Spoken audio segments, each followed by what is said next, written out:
পড়াশোনা এবং বিভিন্ন কাজের চাপে দীর্ঘদিন হয়ে গেছে তালহা কোথাও বেড়াতে যায়নি, আর তাই তার মা বলছিল তাদের মামা বাড়িতে বেড়াতে যাবে। তালহা আর কোনো কিছু না ভেবেই সেই প্রস্তাবে রাজি হয়ে যায়। তালহার মামা বাড়ি ছিল একটা প্রত্যন্ত গ্রামে। সেই গ্রামের পাশে ছিল একটা বড় পাহাড়। গ্রামের লোকেরা বলা বলি করে এক সময় এই পাহাড়ে নাকি অনেক ডাইনোসর বাস করত।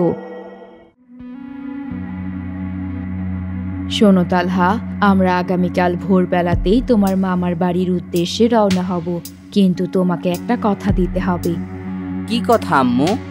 ওখানে আমরা বেড়াতে যাচ্ছি, কিন্তু ওখানে তুমি কোনো সমস্যার মধ্যে নিজেকে জড়িয়ে ফেলবে না।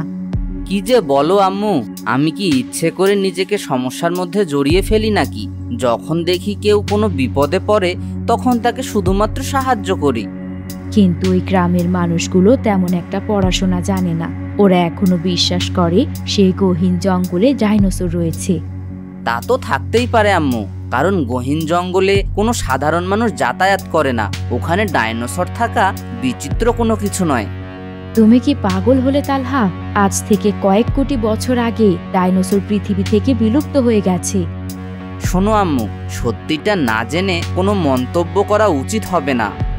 ঠিক আছে, কাল সকালবেলা দেরি যেন না হয়।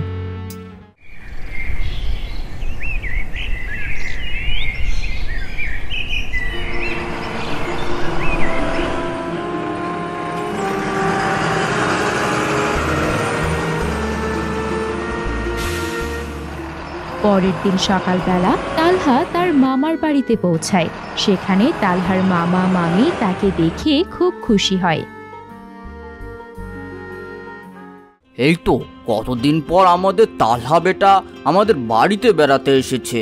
এবার কিন্তু আর 1 মাসের আগে শহরে যেতে পারবে না। হ্যাঁ মামা, একবার যখন এসে পড়েছি আর সহজে তোমাদের বাড়ি থেকে যাচ্ছি না।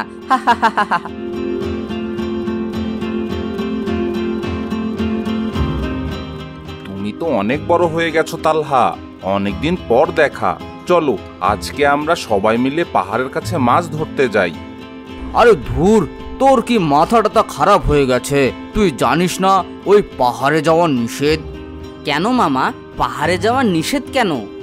শোনো মামা, আজ থেকে অনেক বছর আগে ওই পাহাড়ের কিনারে অনেকগুলো ডাইনোসর ছিল। গ্রামবাসীরা এখনো মনে করে সেখানে ডাইনোসর থাকতে পারে। কি যে পাগলের মতো কথা বলিস তুই! ডাইনোসর বলতে আবার কিছু আছে নাকি? এই তো আপা, আজকে আমি একাই ওই পাহাড়ের কিনারায় যাব আর মাছ মেরে এনে প্রমাণ করে দেব যে ডাইনোসর বলতে আসলে গ্রামে কিছুই নেই। আর ভাগ্য গুণে যদি একটা ডিম পেয়ে যাই তাহলে তো কোটিপতি হয়ে যাব। হ্যাঁ মামা, তুমি একদম সত্যি কথা বলেছ। ডাইনোসরের ডিমের কিন্তু অনেক দাম। গেলে তুই যা, আমি যাব না। আমার কোনো ডিমের প্রয়োজন নেই। দেখলে তো তালহা, তোমার মামা সত্যি অনেক ভীতু। ঠিক আছে, 2-1 দিন পরে এসে দেখা করে যাব। এরপর আরো 2 দিন কেটে যায়, কিন্তু সত্যি সত্যি তালহার বন্ধুর মামা অনিক আর ফেরত আসে না।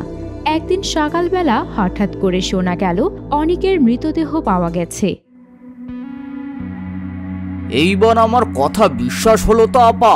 তোমাকে আমি বলেছিলাম ওই জঙ্গলে ডাইনোসর আছে, আর সেই ডাইনোসর অনিককে হত্যা করেছে। আমি তো সত্যি সত্যি ভাবতে পারছি না গ্রামে এমন ভয়ঙ্কর কিছু একটা থাকতে পারে। শুধু কি তাই, অনিকের মৃতদেহ যেখানে পাওয়া গেছে সেখানে একটা বড় আকৃতির ডিমও পাওয়া গেছে। ধারণা করা হচ্ছে এটা ডাইনোসরের ডিম। তা ওই ডিমটা কোথায় এখন? হ্যাঁ মামা, আমি ওই ডিমটা ভালো করে দেখতে চাই। পুলিশ ওই ডিমটা নিজেদের হেফাজতে নিয়ে গেছে।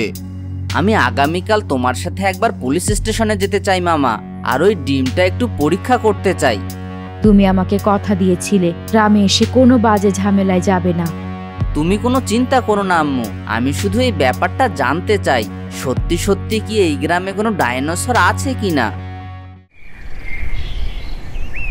এর পরের দিন সকালবেলা তালহা তার মামার সাথে পুলিশ স্টেশনে গেল।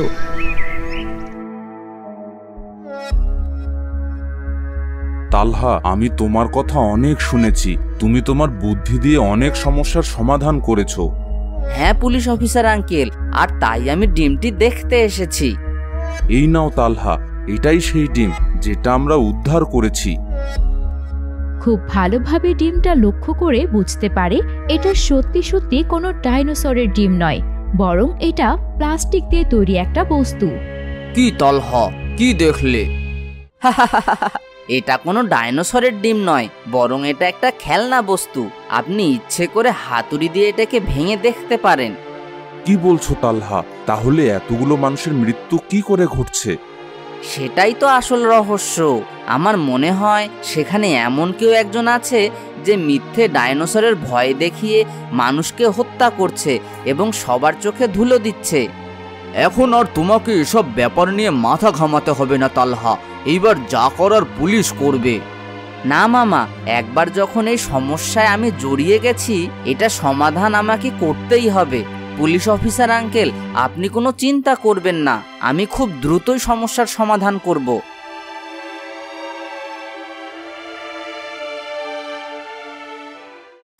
পরের দিন সকালবেলা যখন সবাই ঘুমিয়েছিল, তখন তালহা একা একা রওনা হলো সেই পাহাড়ের দিকে। সে কাউকে কিছুই বলল না, কারণ তালহা জানতো কেউ তাকে সেখানে যেতে দেবে না। এরপর সে ধীরে ধীরে ঘন জঙ্গলের দিকে আগানো শুরু করে আর দেখতে পায় একটা গুহা। গুহার সামনে রাখা ছিল ডাইনোসরের ডিম।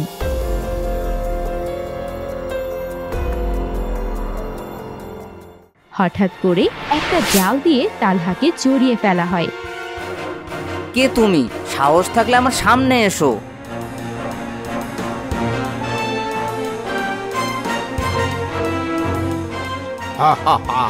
আমাদের পরবর্তী শিকার তাহলে চলে এলো। এখন রঘু ডাকাতের হাত থেকে তোমাকে কেউ বাঁচাতে পারবে না। আচ্ছা, তাহলে এসবের পেছনে তুমি আছো? তুমি মানুষকে ডাইনোসরের ডিম দেখিয়ে ভয় দেখাও আর তাদেরকে এখানে নিয়ে আসো? হ্যাঁ তাই, সবাই জানে এখানে ডাইনোসর আছে আর ডাইনোসরের ডিমের অনেক দাম, তাই লোভে পড়ে সবাই এখানে আসে।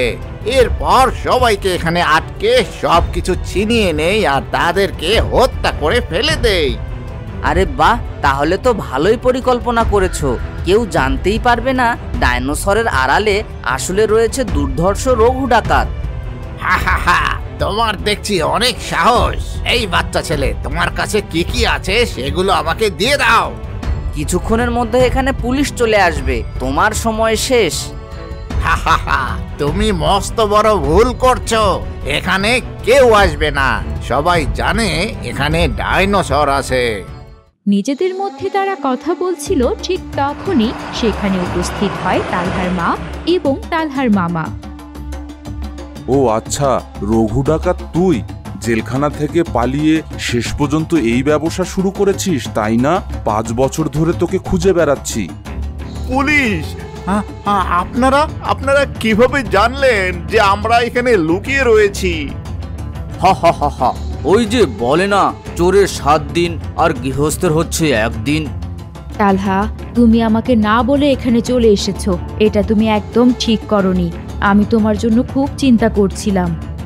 আমি পুলিশ আঙ্কেলকে সবকিছু আগে থেকে জানিয়ে রেখেছিলাম আম্মু। তিনি জানতেন আমি ভোরবেলা এখানে আসব, আর তিনিও আমার পিছু নিয়েছেন। একে অ্যারেস্ট করো, ওর ডাইনোসর খেলা আমি বের করছি। আগামী 10 বছরের আগে তুই জেলখানা থেকে মুক্তি পাবি না।